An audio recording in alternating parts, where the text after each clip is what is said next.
Gitanjali 35, Where the Mind is Without Fear by Rabindranath Tagore.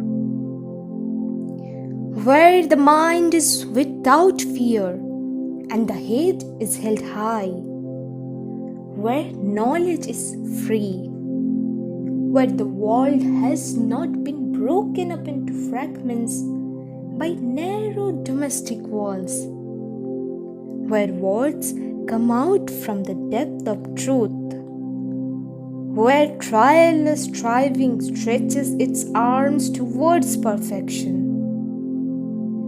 where the clear stream of reason has not lost its way into the dreary desert sand of dead habit, where the mind is led forward by thee into ever-widening thought and action, into that heaven of freedom. My Father, let my country awake. Let my country awake.